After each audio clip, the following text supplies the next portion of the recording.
Remue ménage. Remue ménage.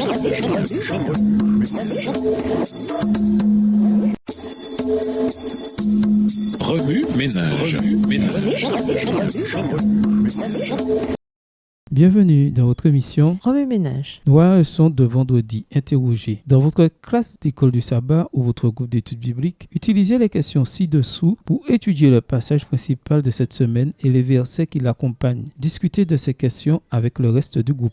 Répondre à des questions difficiles. Pourquoi la reine de Saba voulait-elle rendre visite au roi Salomon? 1 Roi 10 et verset 1 à 3. Pourquoi la reine de Saba a-t-elle été impressionnée par Salomon et par sa religion? Pourquoi une reine d'un pays lointain et d'une autre religion aurait-elle béni le Dieu d'Israël? 1 Roi 10 et verset 3 à 13. Quels principes pouvons-nous tirer de Salomon sur la manière d'aborder les personnes qui posent des questions difficiles? Réflexion personnelle. Quelles occasions Dieu vous donne-t-il de rencontrer des personnes qui ont des questions difficiles? En quoi le fait de partager votre foi renforce-t-il votre propre conviction et votre propre sens de la vie? Argument en faveur de l'apologétique. Pourquoi les croyants devraient-ils apprendre à mieux défendre leur foi? 1 Pierre 3, le verset 15 et Proverbe 15, le verset 28. Les chrétiens doivent-ils se soucier de contrer les mauvais arguments ou les idées fausses? 2 Corinthiens 10, verset 4 à 5, Tite 1, verset 9. Quel exemple Jésus a-t-il donné pour poser des questions pertinentes et apporter les réponses nécessaires? Luc 2, les versets 46 à 47. Réflexion personnelle. Quels sont les exemples de questions que vous avez utilisées ou entendues pour engager d'autres personnes dans des conversations significatives sur la foi? Établir sa crédibilité. Comment devrions-nous parler aux gens?